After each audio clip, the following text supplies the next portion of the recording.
Mas, em suma, o que é proporcional? Eu acho que a velha contribuição sindical obrigatória genérica, que foi abolida, era criticada por todos nós, porque não tinha nenhuma contrapartida, né? Às vezes o sindicato podia ser um sindicato sem nenhuma expressão, sem nenhuma atividade, sem nenhum serviço prestado e recebia contribuição, né? Então, de fato, ela tinha defeitos severos. Agora, os defeitos tinham que ser corrigidos e não a medida ser transformada numa forma de espoliar os sindicatos, destruir os sindicatos. Então, aquele um dia de trabalho, com todo o respeito, aquilo é passado. Eu acho que, da maneira que está, o valor tem que ser maior. O que eu acho que é proporcional hoje. Se não tem aquela contribuição que é isenta de qualquer discussão, nós, como magistrados do trabalho, quantos casos nós julgamos sobre contribuição sindical obrigatória?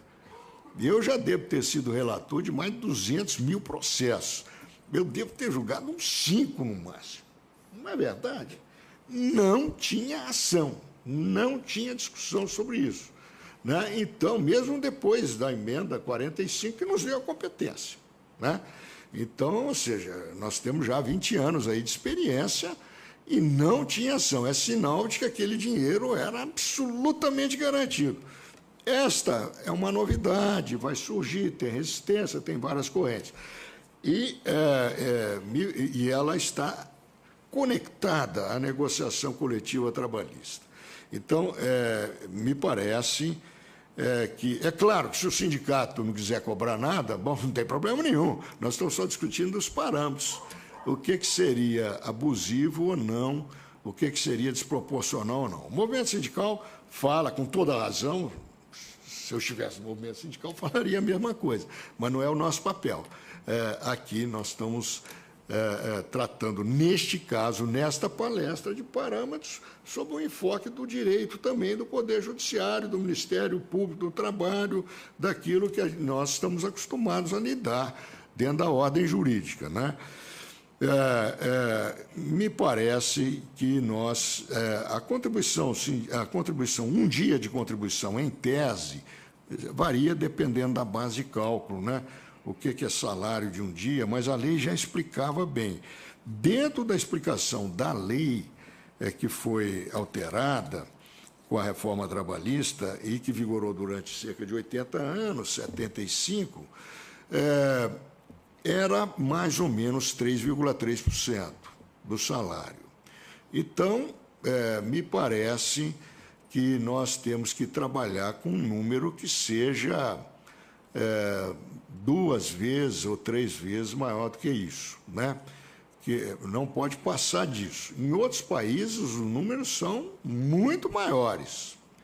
São muito maiores. Agora, evidentemente, que eu acho que, como diz a desembargadora, de 7% a 10%, eu ouvi aí, de 6% a 10%, acho que não é abusivo, porque ela é cobrada em função da negociação coletiva por um ano, aí o sindicato tem que agir com bom senso. Se ele vai cobrar 2%, tudo bem, cobre de uma vez. Mas se ele vai cobrar, ou se o valor fixado vai dar 6%, tenha bom senso. Parcele isso, né? Porque, vejam bem, se nós fizermos uma conta, um salário de R$2.000, 1% significa R$20. Também dizer que isso é abusivo, sinceramente, é muita má vontade, né? É um valor modesto, né? É um valor modesto. Então, eu tenho a impressão que o ideal seria que o direito não...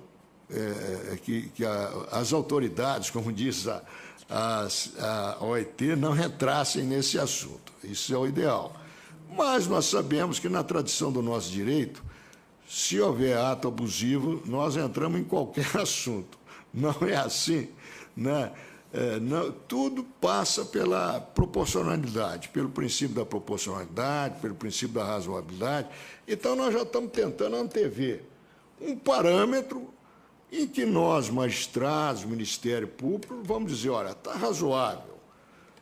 Não pode ser o parâmetro da velha jurisprudência, porque a velha jurisprudência era muito restritiva, né? Então, tem que ser um parâmetro maior aí nesse limite aí que chegue no máximo a 10% do salário, mas que seja 9%. Conversando com vários sindicalistas nesse assunto, até para preparar o seminário, eles falaram, olha, não, muito bem, um valor de 6%, 7%, 8% está excelente e tal. Então, eu acho que nós temos que trabalhar com um número assim, não temos que trabalhar com um número que seja muito modesto, porque aí nós vamos continuar com essa política pública de deterioração dos sindicatos, né?